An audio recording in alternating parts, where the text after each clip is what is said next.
México es un gran país, con un pasado milenario y una inmensa riqueza natural y cultural.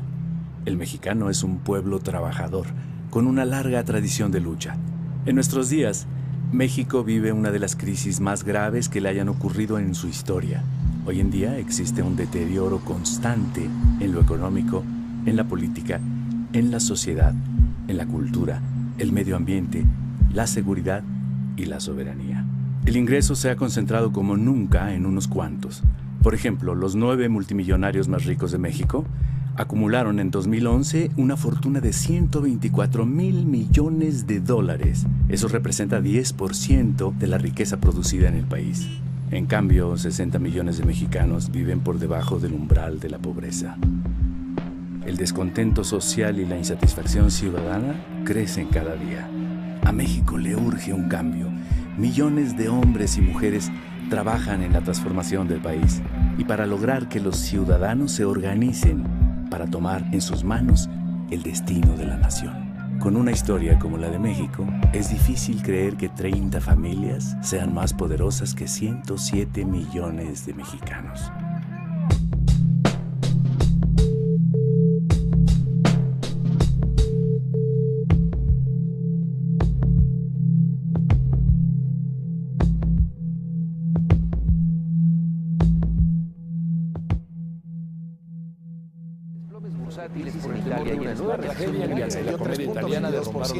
La inestabilidad alcanzó la Bolsa Mexicana de Valores. El desempleo está en 4.46. En este contexto, el doctor Carstens decidió revisar a la baja el pronóstico de crecimiento económico. Y lo que sí sabemos es que siempre pierden los salarios. Trabajadores de Mexicana de Aviación exigen la reactivación de la aerolínea. A las afueras del estadio de Torreón. Dicen que la situación de México es cosa del destino. No hay empleo, no hay forma de cómo buscar la vida honradamente, por eso la gente se van en lo más fácil, por eso es que se vuelve todo muy difícil la situación. ¿Cuáles son las causas del actual desastre nacional? Hay muchas cosas que están mal en México, pero sin embargo todos no decimos nada. Ese es el principal problema, mientras no digamos nada, esto va a seguir igual. En lo que coincidimos casi todos los mexicanos es en el diagnóstico. México está en crisis y cayendo. A mucha gente no le gusta escuchar esto.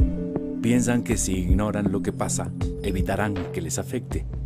Pero es importante saber lo que ocurre para poder cambiar nuestra realidad. Ya cada día se tiene que prescindir de un producto para poder comer y cada día eso pues afecta a la salud, afecta también a la población en cuanto a la educación, o sea, un niño que tiene hambre, que va sin comer a la escuela, pues evidentemente no va a rendir lo mismo que un niño que está bien nutrido. Entonces no hay mejoramiento de la vida, cada día el nivel de vida es peor y las condiciones pues como ya lo vieron aquí no, como que no hay esperanza para el futuro.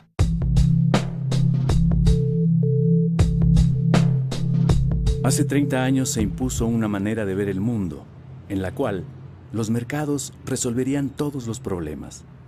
En el caso de México, la bandera del libre mercado impuso el modelo neoliberal. Desde entonces, a la sombra del poder político y del erario público, se amasaron grandes fortunas, sobre todo con la privatización de empresas públicas y de recursos naturales de la nación. No se justifica lo que está sucediendo, ¿no? El que haya tanta pobreza, el que haya tanto abandono, el que haya inseguridad y que haya violencia. Yo antes pensaba que el problema de México tenía que ver con la desigualdad, desde luego, que es monstruosa, y con la corrupción. Un problema estructural más profundo que es un orden económico y una clase económicamente dominante dentro de este orden, que son los empresarios, no en general, porque hay empresarios que arriesgan su dinero, que hacen un trabajo productivo, sino a un sector en particular. Esta oligarquía que no solo gobierna, sino que también especula con el monopolio, que especula con la renta, que especula con la depredación del medio ambiente y con la sobreexplotación del trabajador. Esa gente que tiene el poder económico captura el poder político y el resultado fue esa gran concentración de ingreso y de poder. Me parece que ha sido un proceso de devaluación de la población. Se le ofreció a la burguesía mexicana el negocio de insertarse en la economía global. Y pues ese negocio consistía básicamente en vender petróleo, desde luego, vender turismo, una fuente de mano de obra más barata, pues para reducirle todas las condiciones laborales a los trabajadores de Estados Unidos. Este modelo que se empieza a aplicar en el mundo desde mediados de los 70 y se define que había que apostar por la privatización, que había que pensar en ayudar mucho a que los de arriba hicieran dinero, porque si había dinero arriba iba a permear. Para llegar a eso se tenía que entregarles a ellos, ¿no?, los bienes de las naciones, los bienes de los pueblos. ¿Qué tipo de riqueza es la que las instituciones han favorecido que se acumule? Y uno debiera pensar que esta riqueza no es precisamente la que se hace, diríamos, de manera honesta, produciendo y haciendo inversiones, sino la riqueza que se obtiene mediante los monopolios excluyentes. Vamos a ver, digamos, el Estado controló en México la banca completa y hoy el sistema financiero ha sido privatizado de nueva cuenta. El sistema financiero es la fuente de acumulación especulativa más grande de la humanidad entera. Estas grandes corporaciones económicas, legalmente, mediante reformas en el Código Fiscal, no es algo ilegal, tienen regímenes fiscales de excepción. Son regímenes fiscales que les permiten, por ejemplo, pagar menos impuestos sobre la renta que un profesionista liberal, que un médico, que un abogado, que un trabajador. No pagan en proporción a los beneficios que obtienen. Esa es una vía que les permite acumular riqueza. Han sido las prebendas, los apoyos ilegales, las leyes monopólicas, las concesiones fraudulentas, las que han construido el gran capital en este país. Se ha construido a la sombra del favor. La concesión para que tengas una televisión para toda tu vida, la utilización del Estado como el gran financiador de la riqueza privada y del gran capital y de la oligarquía. Este modelo avanza en su salvajismo, en su barbarie, de manera progresiva. Es decir, se empieza con las desincorporaciones, con las ventas de entidades de propiedad pública, se sigue con el saqueo descarado, se sigue con el contratismo que permite transferir muchos miles de millones de dólares de la propiedad pública a la privada. Un proceso de destrucción de una parte de lo que fue la industria nacional, ¿sí?, en el sector metalúrgico, en ferrocarriles, en bancos, en vías aéreas. Un proceso de privatización siempre además teñido por el estilo mexicano, abuso de poder, corrupción, ¿sí?, entregarle a herederos, primos, amigos, cuates, ¿no?, parte del negocio. Una de las cosas que han hecho crecer seriamente en México las lógicas delincuenciales fue la entrada en vigor del modelo neoliberal. Podríamos pensar que es una violación masiva de derechos humanos a la población rural y a la población indígena, porque atrás de esto está el intento de reapropiarse del 60% del territorio nacional en manos actualmente de campesinos para pasar a manos privadas. Todo el esquema legal está diseñado de tal suerte que se protejan, se defiendan estos grandes intereses económicos y mediáticos que promueven este modelo económico, moral, entre comillas, de individualismo posesivo, de acumulación de la riqueza, de desmantelamiento de la solidaridad y la cooperación, de las redes del tejido social que antes existían en nuestro país.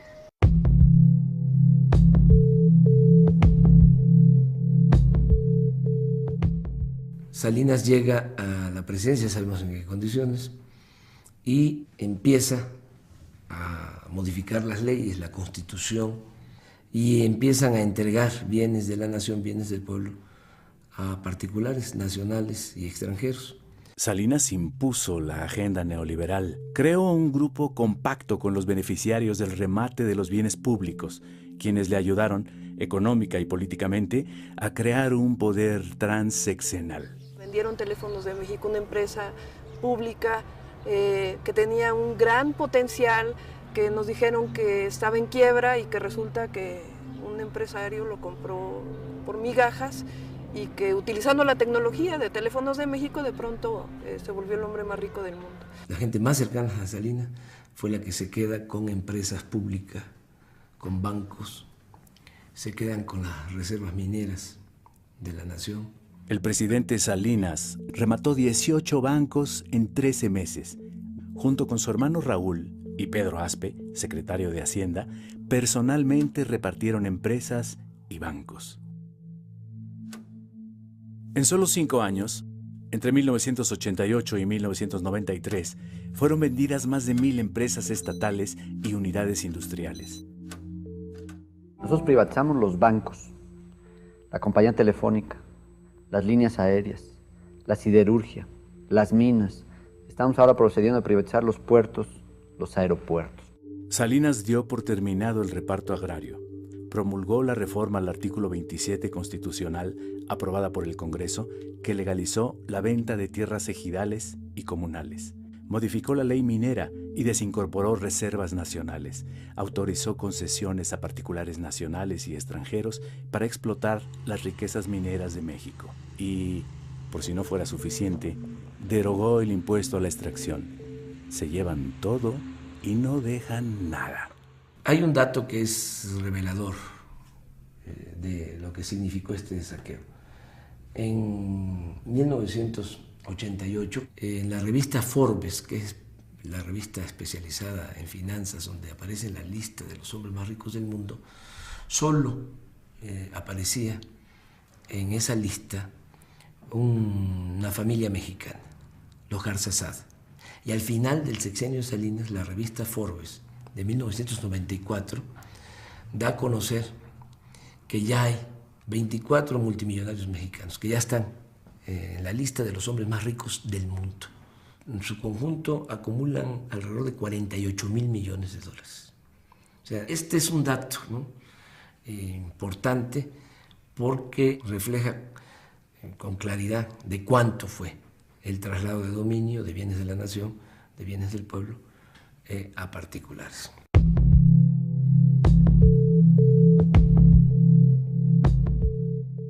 En diciembre de 1994, la crisis financiera internacional, la fuga de capitales y la devaluación del peso hicieron caer la economía mexicana 6.2%, como no había sucedido desde 1932. La primera decisión que tomó el presidente Zedillo fue rescatar a empresarios y banqueros con recursos públicos, olvidando a los deudores y a la gran mayoría de los mexicanos. Creó el Fondo Bancario de Protección al Ahorro, FOBAPROA. Se rescató básicamente a los grandes banqueros, a los grandes intereses económicos con recursos públicos, y ahí participó el Ejecutivo, o sea, Zedillo, y participó también la Cámara de Diputados, el Congreso de la Unión, avalando esa privatización de los beneficios y socialización de las pérdidas. El FOBAPROA es un barril sin fondo. Zedillo prometió que el rescate bancario costaría 180,000 millones de pesos.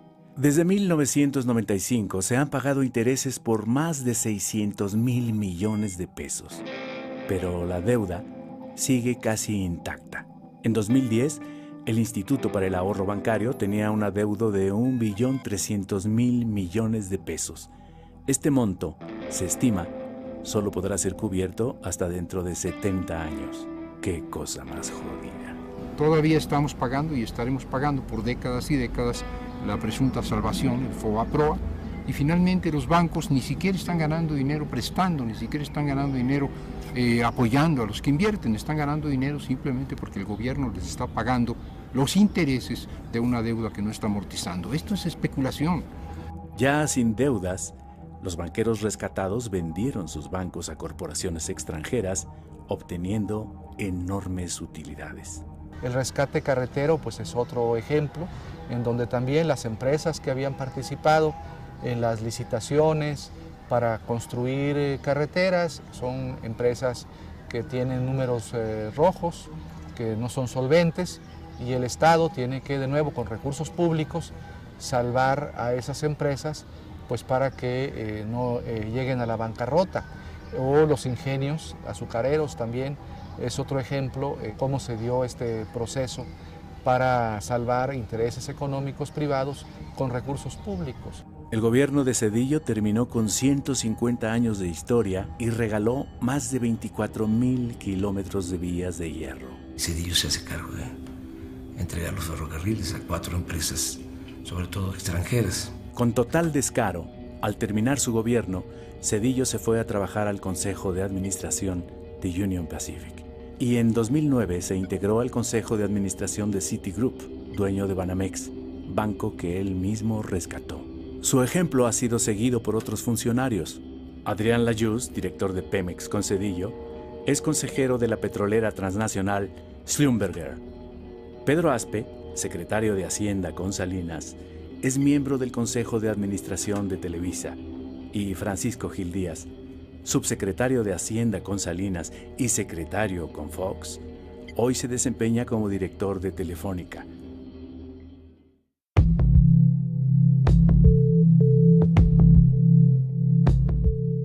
Gracias al empuje democrático de la sociedad mexicana, en el año 2000, el panista Vicente Fox ganó la presidencia de la República y acabó con más de 70 años del régimen priista.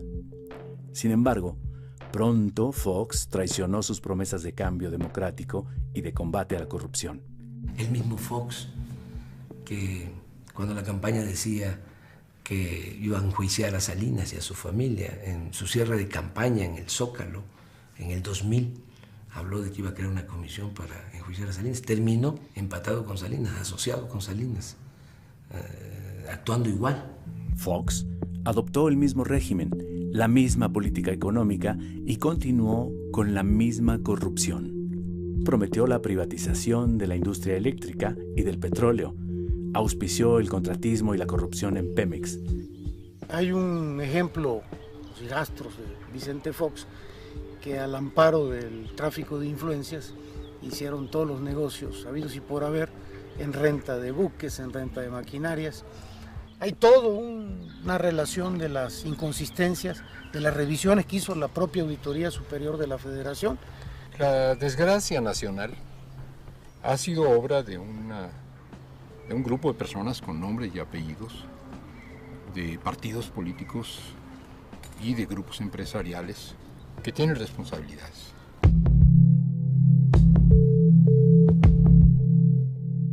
La oligarquía mexicana se hizo tan poderosa que se colocó por encima de las instituciones. Ellos son los que mandan el poder legislativo, en el poder judicial, en el poder ejecutivo, y tienen el control, que es lo que más les apoya para imponerse, de los medios de comunicación.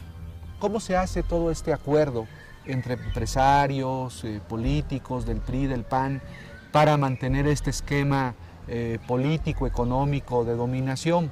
Estos empresarios pues pagan las campañas de los políticos afines, y una vez que estos políticos afines llegan a las cámaras del Congreso, a las gobernaturas o a la presidencia de la República, pues esos políticos responden a los intereses de estos empresarios que financiaron las campañas, sobre todo el apoyo de las televisoras.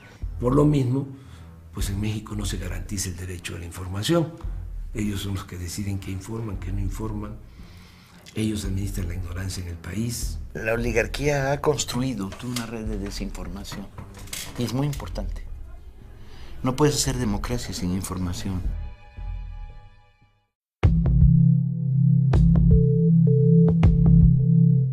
La economía de México no ha crecido prácticamente en 30 años.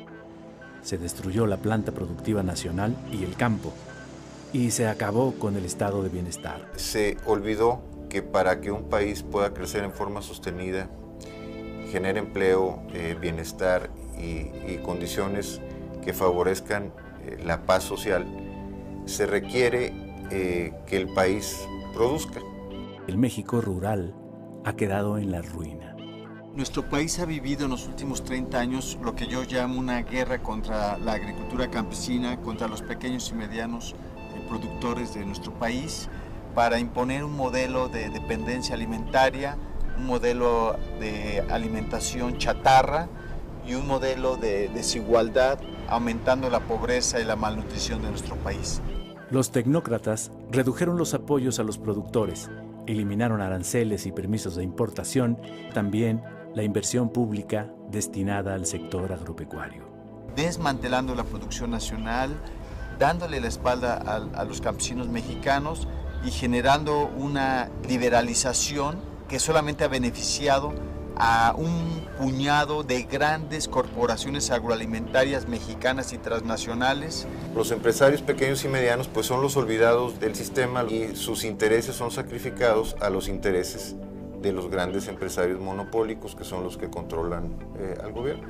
El sector energético nacional dejó de ser prioridad.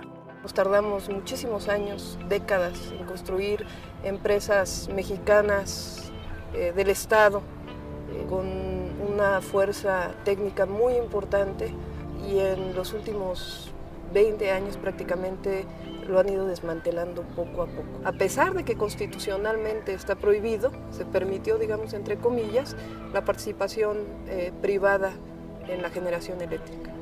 La industria petrolera nacional ha sido desmantelada. Todo se concentra en la venta de petróleo crudo al extranjero. México importa más de 40% de la gasolina que consume y 25% del gas que necesita. Eso provoca los altos precios en los energéticos que perjudican a los consumidores y productores.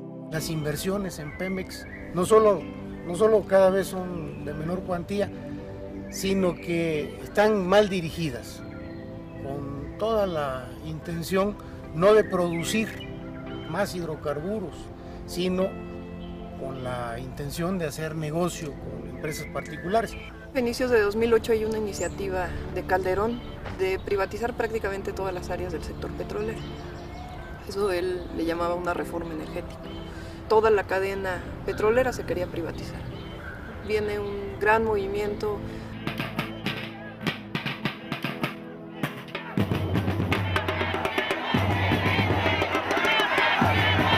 El movimiento en defensa del petróleo ganó el debate sobre la reforma energética y detuvo la privatización de la refinación, el transporte, los ductos y el almacenamiento de petrolíferos.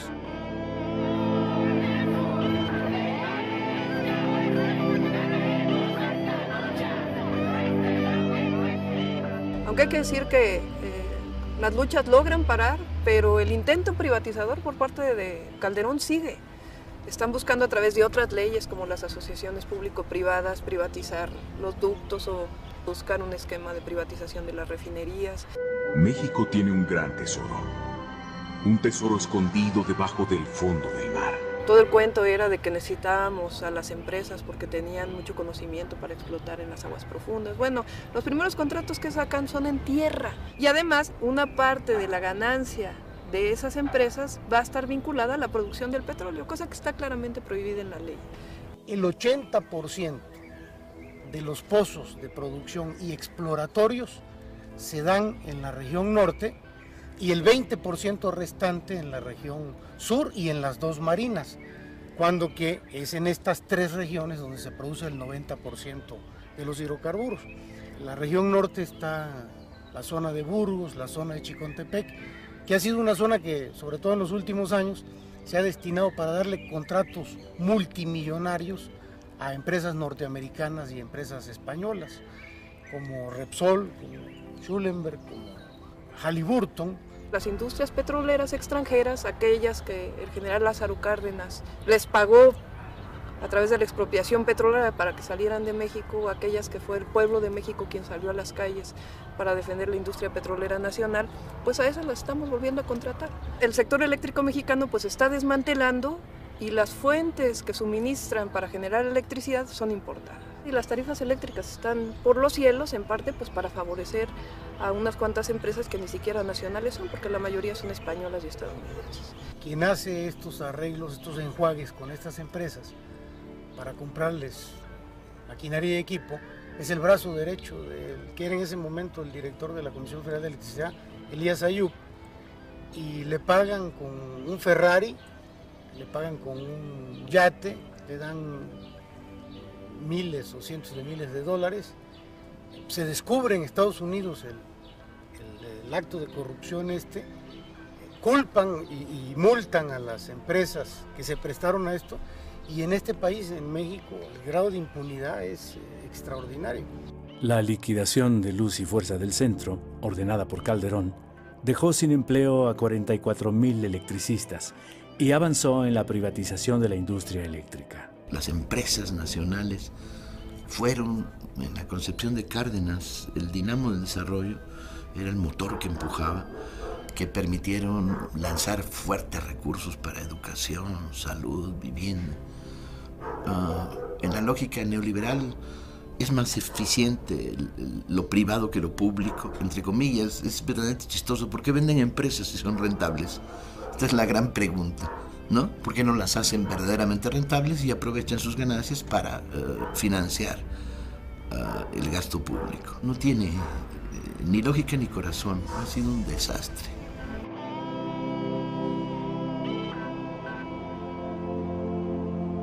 El neoliberalismo en México es sinónimo de saqueo, abandono y corrupción. Este proceso explica todos los fenómenos que vienen después. Explica, por ejemplo, las políticas de contención salarial.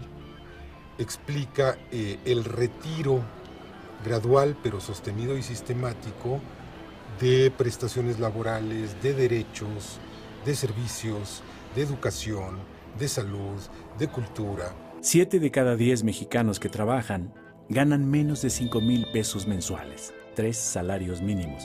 Es la tercera parte del salario mínimo en Estados Unidos, que alcanza los 15,000 pesos mensuales. La política neoliberal ha creado una enorme desigualdad económica y social. Como el 80-90% del crecimiento del PIB se ha ido a el 1% de la población. Desde 1983, la migración hacia Estados Unidos creció de forma impresionante. En 2010, 500,000 mexicanos cruzaron la frontera norte buscando un futuro. El desempleo y la falta de oportunidades de educación serían las razones principales por las cuales las corrientes migratorias de México hacia Estados Unidos siguen incontenibles, a pesar de la represión generalizada que se está viviendo actualmente en los Estados Unidos en contra de los mexicanos en particular y de los inmigrantes en general. Cada año 1 millón de jóvenes ingresa al mercado laboral, pero ni 25% logra encontrar un empleo. Más de 20 millones no tiene para pagar la canasta básica, pues el salario ha perdido 80% de su poder de compra. Hace 28 años el salario mínimo alcanzaba para comprar 51 kilos de tortilla o 280 piezas de pan blanco o 12 kilos de frijol bayo. En 2011, con el mínimo, solo se puede adquirir 5 kilos de tortilla o 25 piezas de pan o 3 kilos de frijol. El campo mexicano ha sido desmantelado de muchas maneras, ha sido privado de los recursos públicos en los cuales el fomento de la producción agropecuaria estrictamente con el esfuerzo campesino no se puede lograr. Se han abierto las fronteras a la importación de granos básicos, se ha estimulado únicamente al sector empresarial, que es el que menos lo necesita, se ha desalentado de muchas maneras la agricultura y sin embargo México sigue siendo un país con campesinos. Hoy 70% de las gentes que viven en el campo están en condiciones de pobreza. Los neoliberales redujeron el gasto social, dejaron de invertir en infraestructura, clínicas, hospitales, educación y seguridad social. Se busca que los mexicanos tengamos un nivel educativo que llegue exclusivamente hasta la secundaria. Mano de obra barata, que sirva a los intereses de los grandes países industrializados y que produzca a muy bajo costo. Hay millones de jóvenes que desean estudiar la educación media superior y que no pueden, sencillamente porque no hay espacios. Cuando los del PRI o del PAN, que han estado en el poder, hablan de reformas estructurales, son reformas para beneficiar a los grandes intereses económicos. Por ejemplo, cuando hablan de reforma laboral, ellos quieren una reforma laboral para disminuir los derechos de los trabajadores. Lo que hemos vivido en estos últimos aproximadamente 30 años es un doble despojo. Por un lado, el despojo de lo público y por otro, el despojo de lo social, el despojo de los sectores campesinos y destacadamente el despojo de pueblos indígenas. Un intento sistemático de volver a las condiciones del siglo XIX. Ni siquiera se puede comparar con el saqueo que hubo durante la colonia. porque para empezar eso les llevó 300 años, 3 siglos, y ahora han saqueado en 25 años. El PRI y el PAN en el Congreso han tomado juntos las decisiones que han perjudicado a la mayoría de los mexicanos.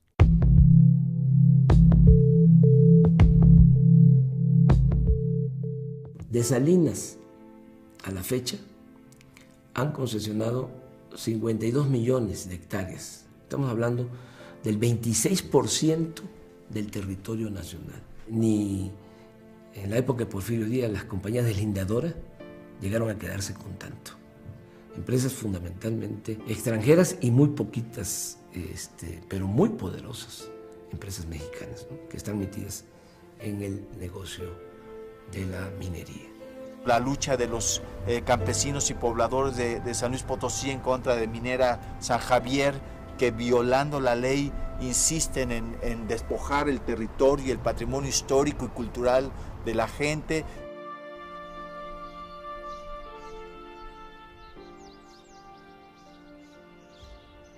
Viene la compañía minera San Javier y venden todos los lotes mineros, venden todas las concesiones, venden las calles, venden la iglesia, venden el pueblo, venden todo lo que representa el pueblo y nos dejan a la deriva.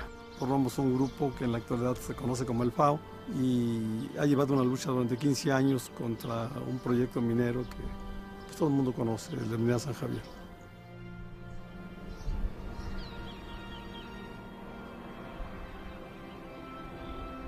Este tipo de proyectos a tajo cielo abierto y en el que utilizan, en vez de fundir, utilizan un sistema que se conoce como la exhibición a montones, le aplican sustancias químicas, en el caso de aquí es cianuro de sodio, la mezclan con 32 millones de litros de agua, penetra en la roca y extrae los valores metálicos. Y además utilizan 25 toneladas de explosivos.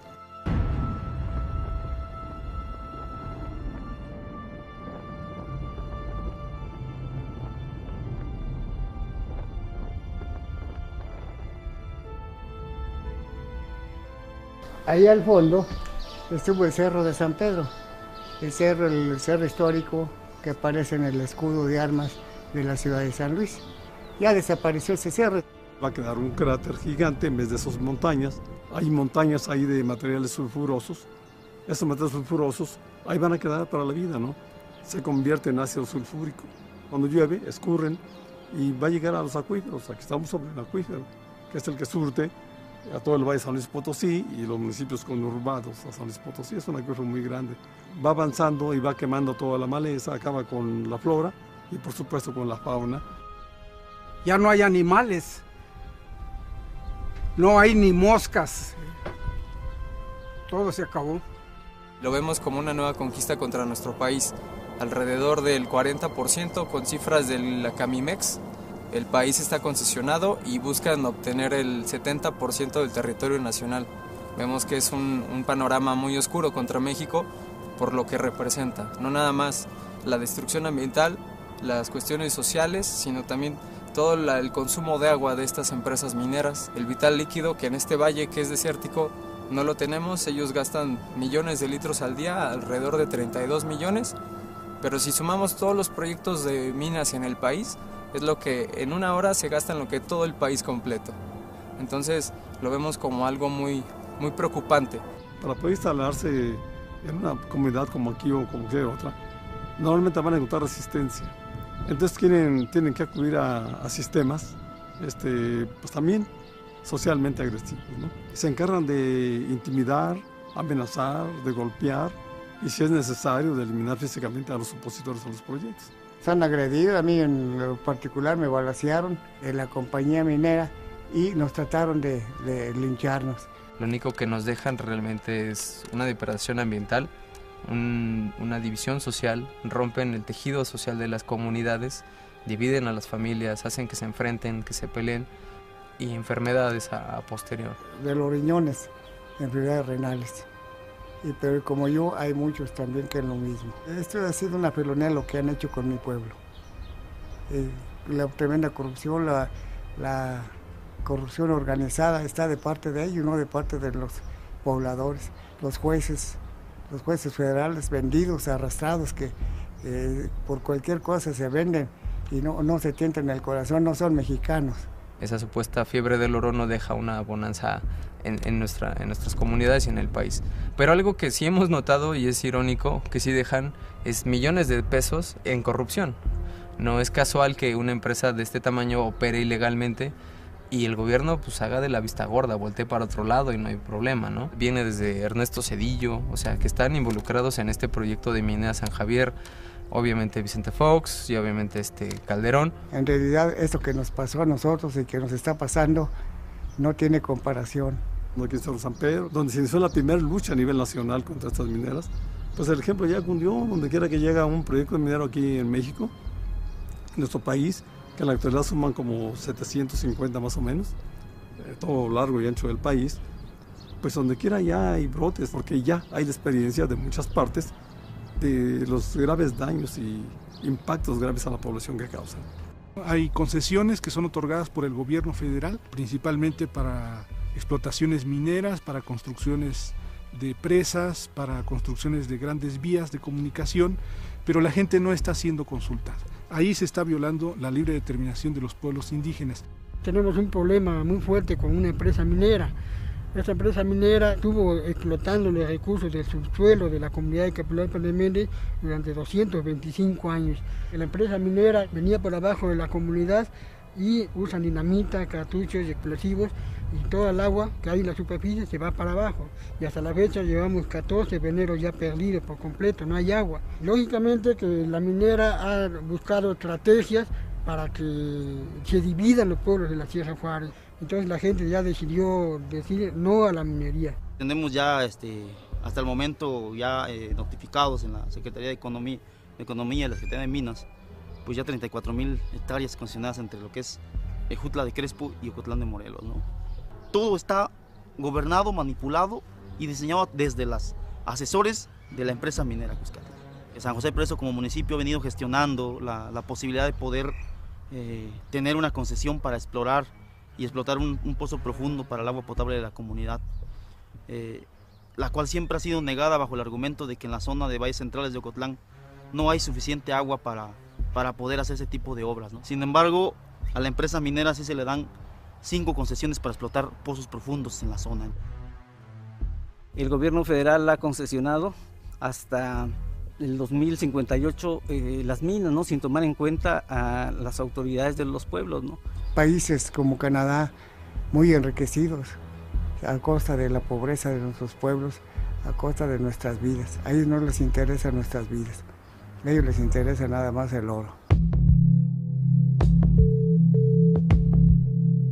El rechazo de millones de jóvenes, de millones de personas a la falta de oportunidades que ha generado el modelo neoliberal, que deja a millones de seres humanos sin empleo, sin oportunidades de educación, sin oportunidades de salud, los deja sin esperanza. El pueblo de México ha peleado y sigue peleando cotidianamente porque no le arranquen o no le acaben de arrancar los derechos, los espacios, los recursos por los cuales ha dado su vida, su trabajo y en algunas épocas han hecho revoluciones. México es un país que genera continua resistencia. Los ciudadanos no se callan, actúan bajo la forma de luchas constantes, por todos lados, ¿sí? Luchas de resistencia. Y luego se expresó de una manera muy potente en 3 momentos. Se expresó en la insurrección electoral cardenista, se expresó en el alzamiento zapatista y se expresó en el movimiento López Obradorista. Han sido los 3 grandes momentos donde se produjo conjunciones de fuerzas, ¿no? Que estaban disidentes, peleando, resistiendo, pero que se encontraron.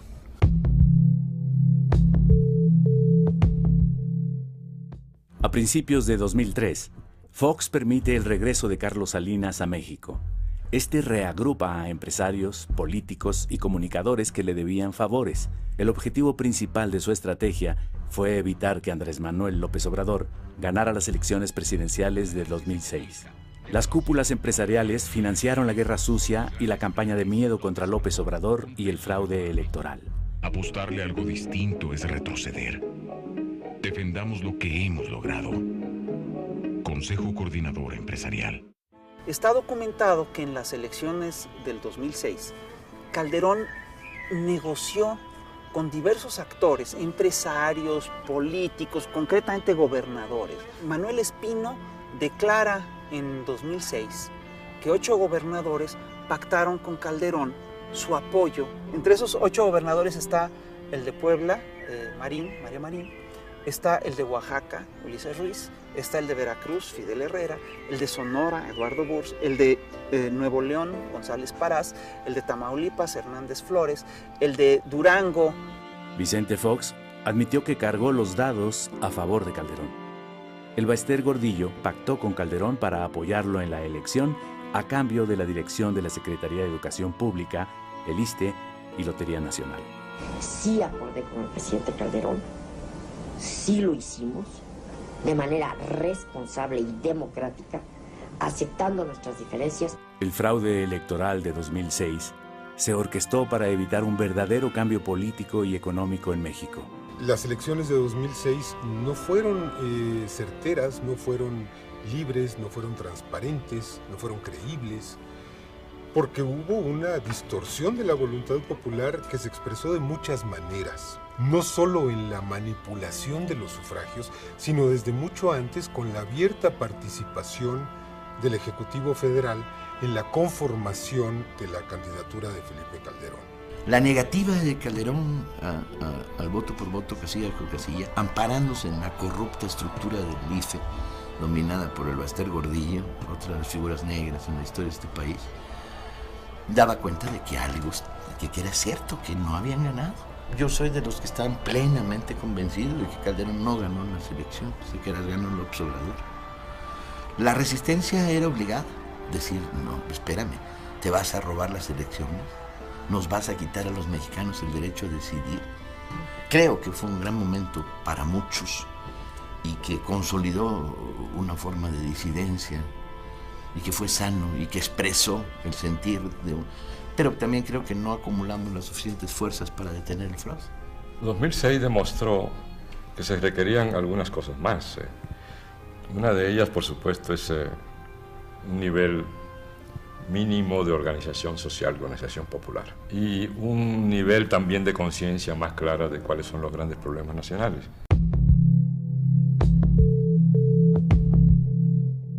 En enero de 2007, Andrés Manuel López Obrador emprendió un recorrido por todo el país, con el objetivo de mantener encendida la llama de la esperanza, recoger los sentimientos de la gente y convocar a la organización del pueblo. Esta conciencia de que somos un mosaico cultural diverso y que en este está nuestra fuerza, Andrés Manuel lo descubrió recorriendo el país a pie, en coche y en avión, saludando gente, mirándoles las caras, escuchando lenguas distintas, viendo paisajes distintos. El político y el mexicano, creo yo, que más a raíz conoce este país, más directamente, piel a piel, conoce al pueblo de México. La fortaleza, ¿no?, que hay en nuestro pueblo, ¿no?, la grandeza de México, ¿no?, en las distintas regiones, por la cultura. México es heredero de la gran civilización mesoamericana. Este país se fundó hace 10.000 años. Ahí están las comunidades con sus costumbres, sus tradiciones, sus valores, y una gran reserva de valores. Por ejemplo, en el asunto de la inseguridad y de la violencia, hay menos inseguridad y violencia en donde se mantienen las tradiciones, las costumbres, la organización social tradicional. En comunidades indígenas, la inseguridad y la violencia se da más en donde hay descomposición social, en donde se rompió el tejido social, en donde no hay vida comunitaria, en donde hay pérdida de valores. Lo he constatado en mis recorridos, ¿no? La gente extraordinaria, gente buena, con, insisto, muchos valores,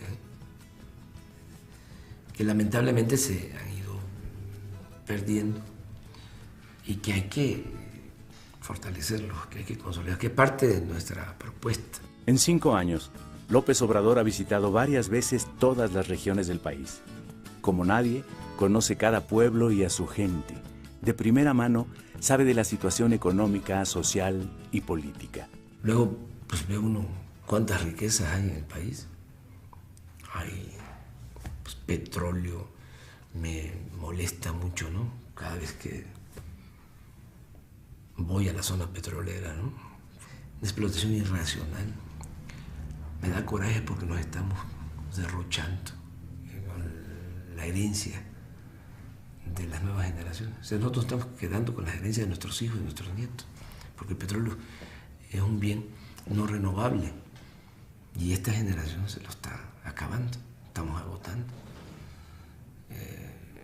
Pero hay todavía, y hay gas, litorales y bosques y selvas y agua, buenas tierras para la producción agropecuaria. En el norte, minas de oro, de plata, de cobre. Me tocó ir a las zonas mineras, ir a las minas, allá en la Sierra de Durango, en la Sierra de Chihuahua. El trato que tienen los extranjeros en las minas es especial. Llegan a tener hasta sus canchas de tenis, ¿no? Buenos hoteles. Los trabajadores viven muy mal. Todo lo que es el entorno de una mina es destrucción, pueblos abandonados, caminos de terracería. No pagan los canadienses a los obreros mineros mexicanos lo que se paga en Canadá. Tampoco se cuida el medio ambiente como se cuida en Canadá. Entonces todo eso lo vi, lo constato. Me duele mucho todo lo que tiene que ver con la pobreza.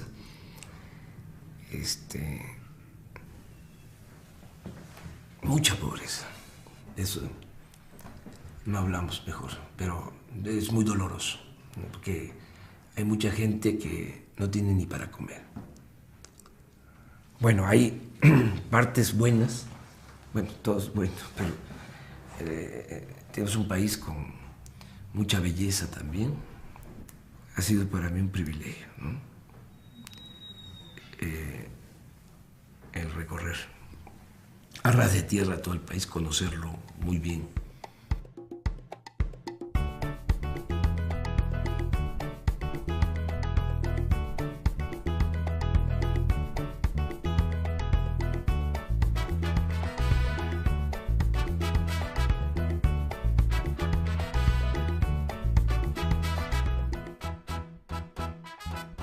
Entre julio y noviembre de 2009, López Obrador visitó los 418 municipios indígenas de usos y costumbres del estado de Oaxaca y viajó por sus 8 regiones: la Mixteca, la Cañada, el Papaloapan, la Sierra Norte, la Sierra Sur, la Costa, el Istmo y los valles centrales. En total, cubrió 25,000 kilómetros de caminos, la mayor parte de terracería. Andrés Manuel fue recibido con mucho gusto por la gente salía a la calle. En algunas comunidades en donde él no tenía programada la visita, pues la gente salió y tuvo que pararse en la caravana para que lo pudieran atender, ¿no? Entonces fue recibido con mucho gusto, levantó una gran expectativa y la gente se acuerda de él, ¿no? Él se encontró con un modelo de organización que no existe en muchos lugares del país. La gira por los pueblos, los municipios de usos y costumbres de Oaxaca, que le permitió, digamos, ver más de cerca y en conjunto cómo funciona este mundo indígena y cómo allí hay un conjunto de riquezas culturales, morales, intelectuales, de visión del mundo, de cosmovisión, que son elementos fundamentales que inspiran el tipo de nueva sociedad que hay que construir. Oaxaca profundo y el México profundo, pues es abajo la organización, ¿no?, de los pueblos que día a día luchan por salir adelante, día a día construyen un mundo de mejor. Desgraciadamente, con los cacicazgos que se han vivido, pues nada han podido hacer los pueblos, porque llegan y nos invaden, ¿no? Se llevan nuestros recursos naturales, vemos cómo talan nuestros bosques, ¿no? Sin embargo, poco a poco la gente ha despertado y ese México profundo empieza a despertar, ¿no? Desde el 95 a la fecha, digamos, en Oaxaca se pueden elegir a las autoridades municipales de las comunidades indígenas por un sistema que en la ley quedó denominado de usos y costumbres, ¿no? Son 418 municipios en el estado de Oaxaca. La asamblea nos elige a nosotros, ¿no? Y aquí en San Bartolo hay doble vuelta, se le puede llamar. Primero eligen una terna, luego una segunda terna, una tercera terna y viene la segunda vuelta de las 3 ternas ganadoras para competir quién es su representante, ¿no? Y eso nos hace fuertes a todos, ¿no? A todos los que ocupamos el cargo de presidentes municipales y bueno, el compromiso que hacemos ante el pueblo, ¿no? De mandar obedeciendo. La asamblea decide qué hacer con nuestros recursos, bosque, el agua, el medio ambiente. Entonces participa toda la ciudadanía en la toma de decisiones de nuestra comunidad. Cuidando la naturaleza, cuidando el medio ambiente, cuidando eso que tenemos que es la comunidad, la unidad de la comunidad, ¿no? La comunalidad es la tierra comunal, que en la comunidad de Guelatao nadie es propietario de sus tierras. Las podemos utilizar, pero no podemos decir que somos dueños y por lo tanto no las podemos vender. El propietario de la tierra es la comunidad en su conjunto. Otro elemento importante es el trabajo colectivo, ¿no? El trabajo que todos los ciudadanos de la comunidad aportan para que la comunidad pueda resolver los problemas más importantes que tenga. La mayor parte de las obras que ustedes ven aquí se han hecho por tequio, ¿no? Que es el trabajo desinteresado que otorga la comunidad. Los ciudadanos vamos y brindamos, limpiamos el mojo de agua, limpiamos los caminos, construimos las escuelas en su momento. Aquí hombres y mujeres trabajan, sí. Estamos acostumbrados, sí. Yo acostumbro a agarrar la coa, agarro herramienta. Sí, yo trabajo también como trabajan los hombres. Muy importante es la fiesta.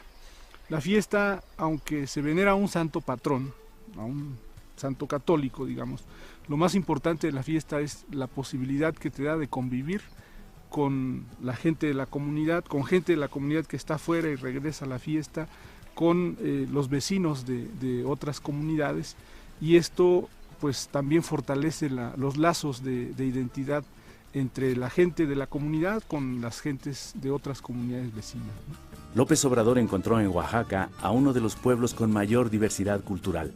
Conservan valores, costumbres, tradiciones comunitarias, lenguas y organización social, heredadas de la gran civilización mesoamericana.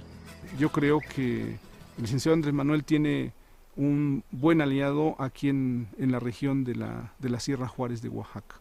Y pues tenemos que seguir platicando con él para buscar cómo construir juntos este país. Hubieron muchos obstáculos por parte del exgobernador de bloquear con los presidentes municipales, inclusive algunos llegaban a cancelar las reuniones, decían que no iba a haber, pero llegábamos y la gente ahí estaba. Me tocó darle la bienvenida al licenciado López Obrador. Vino mucha gente, trajo bastante gente, no fue ninguna carreada, todos vinieron por su voluntad. En esa ocasión que visitó los pueblos de la sierra, yo lo recibí en este pueblo de Santiago Jiacuí. La gente mayor se acercaba a él y lo abrazaban, las señoras le daban cosas de su región, ¿no? Que pan, en el caso de Quiechapa, por ejemplo, ahí lo recibieron muy bien así con pan, con mezcalito y eso, ¿no? Y así en todas las regiones era ese trato. Andrés Manuel convive con el pueblo, comparte con el pueblo el pan y la sal, lo vimos en los recorridos, no solamente por este municipio, estuvo más de 2 horas en este municipio, escuchó a la gente, preguntó qué pensaban del país y se comprometió también, ¿no? Él dice, yo no vengo a prometer, sino vengo a comprometerme, ¿no? Y el pueblo lo siente como uno más de ellos, ¿no? Y es comprometido con la gente. Tuvimos ahí el acercamiento de licenciado Andrés Manuel López Obrador cuando anduvo haciendo recorrido por el estado de Oaxaca, San José del Progreso. Un servidor de manera personal platicó con el licenciado, les pusimos la problemática, decir de la misma manera, pues preocupado también por la situación, pues nos hizo un llamado a la tolerancia y a buscar alternativas pacíficas de lucha y de resistencia contra esta empresa minera. Esa vitalidad política que hoy se vive en los pueblos indígenas se tiene que buscar cómo va a incidir, ¿no? en las otras esferas políticas de nuestro país para lograr una transformación que realmente beneficie al pueblo de México.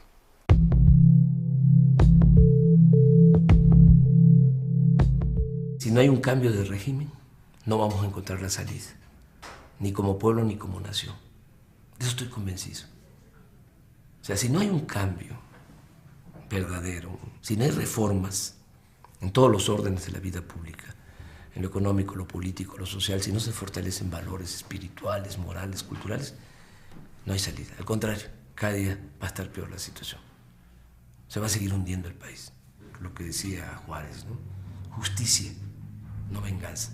Sencillamente ya ellos ya no van a dominar en el país. La transformación de México no es la tarea de un solo hombre, es tarea de todo un pueblo. Tengo que ser realista. Lo he analizado, lo he reflexionado, lo he pensado mucho y sé que la única opción es el que entre todos podamos llevar a cabo la renovación tajante de la vida pública. La continuidad del PAN significa la continuidad de lo que estamos viviendo, o sea, un manejo de la economía contra los ciudadanos y una guerra contra el narco, que es una guerra contra los ciudadanos de nuevo. El retorno del PRI puede resultar verdaderamente trágico. Regresan con 12 años de no haberle podido meter el diente a las arcas del poder y van a querer comérselo todos. Es la horda de los 40 ladrones de Alibaba, pero potenciados a la mexicana.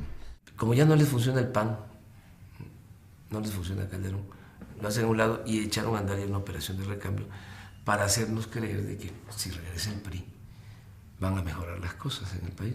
Esa línea es Televisa, ¿no? Impulsando la candidatura de Peña Nieto. Que hay mucha gente que ya está creyendo de que si regresa el PRI las cosas van a mejorar. Esta crisis se gesta, se origina cuando el PRI dominaba. Los gobiernos del PRI fueron los que declararon la guerra radical contra los campesinos, firmando a espaldas de los campesinos el Tratado de Libre Comercio de América del Norte y entregando la seguridad alimentaria. Fue con el PRI que se hizo la contrarreforma agraria en el artículo 27 constitucional. Fue con el PRI que se instituyó el sistema de control corporativo a través de la CNC, en donde los campesinos no se les reconoció ni se les reconoce ahora como sujetos de derechos, sino como carne de cañón, como voto verde, como acarreados. Fue con el PRI donde se estableció el sistema de corrupción generalizada.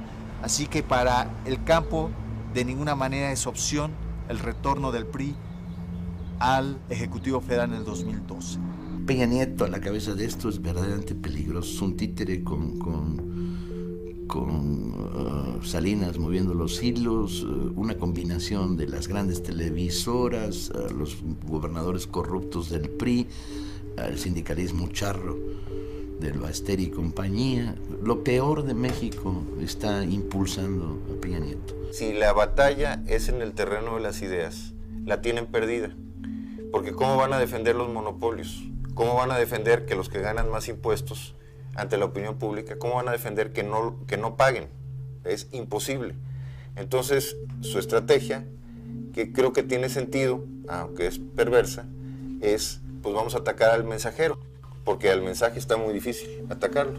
Nosotros tenemos en la institucionalidad secuestrada un campo de batalla irrenunciable entre la barbarie de la mafia y la civilización de una sociedad que se organiza en muchas expresiones y de muchas maneras día con día.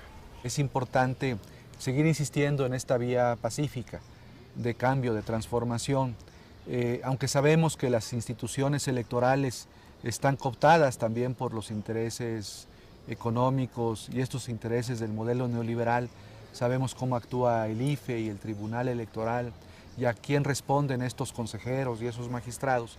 A pesar de ello, pues la vía más adecuada es la vía pacífica. Es muy importante crear una cultura de la información por abajo y paralela, y ya no de contrainformación, sino de información, y volverlos a ellos la contrainformación.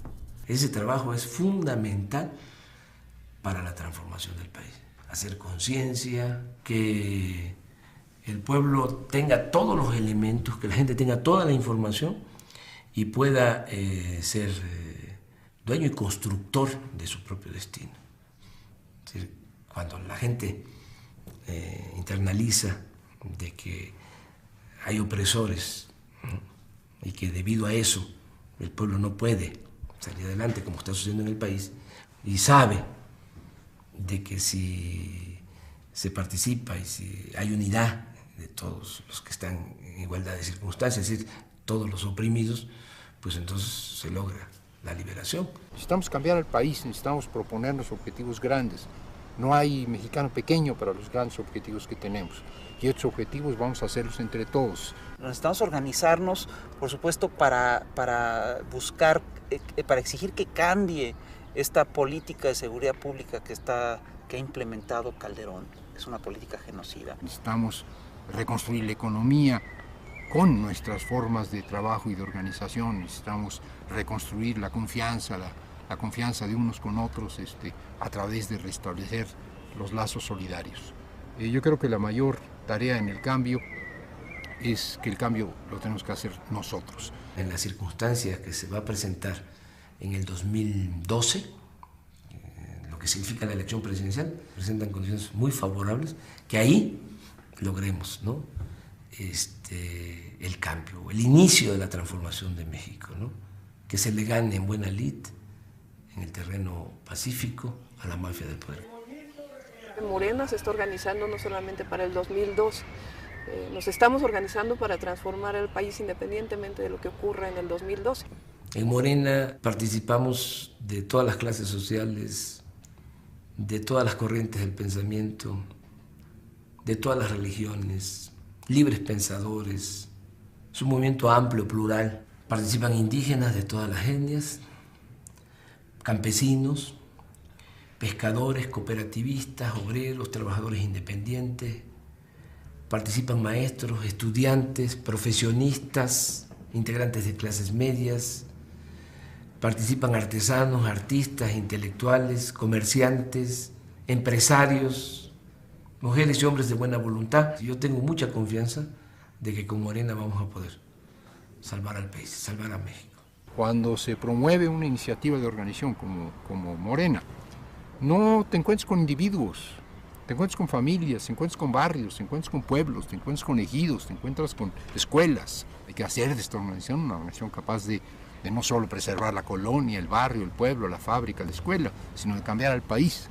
Y esto es un movimiento mayor. Una aportación extraordinariamente importante de López Obrador es el descubrir cuál es la palanca pues para el cambio. Es una reserva moral, es una capacidad de confiar en nosotros mismos, de apoyarnos en nuestra propia historia, en nuestra propia experiencia, en nuestra propia identidad. Lo que no hagamos por nosotros y desde nuestras raíces no lo hará nadie, no hay recetas y en última instancia es nuestra historia la que nos puede inspirar.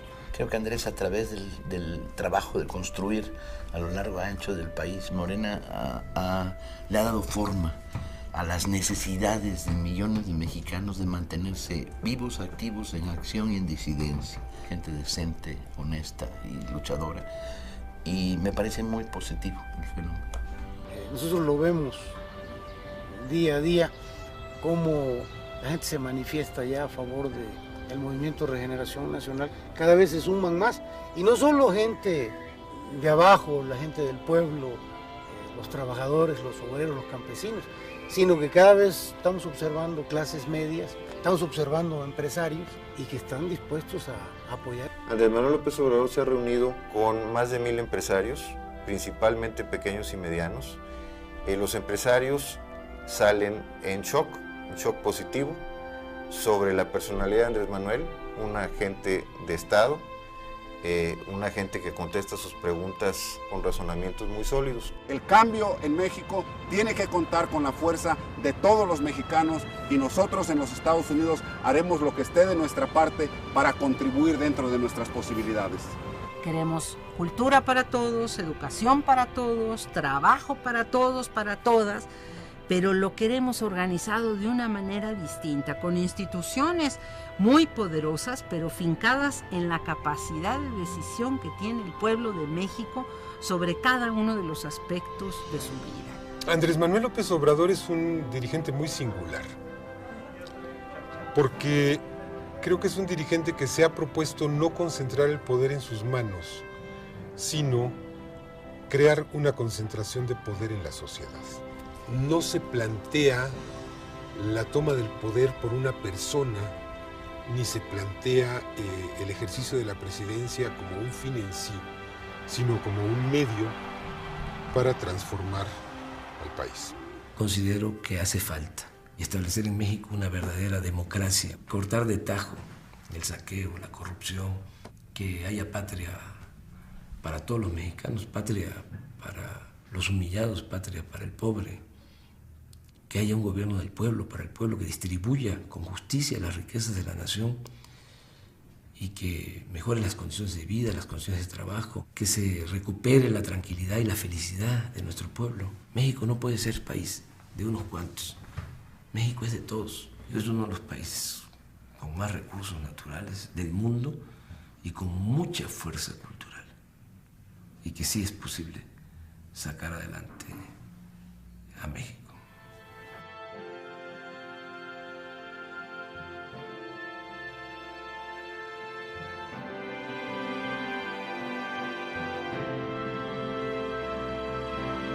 Confieso que soy un hombre de fe y convicciones, con errores y defectos, como todos los seres humanos.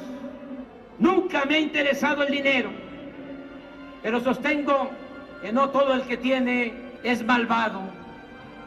Creo en la no violencia, en la libertad y en la tolerancia. Creo que el pueblo es dueño y conductor de su propio destino.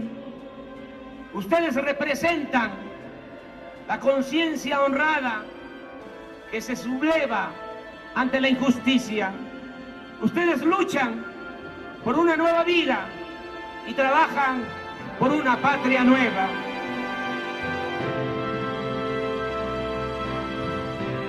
Si los mexicanos queremos, México cambiará y tendremos un país para todos.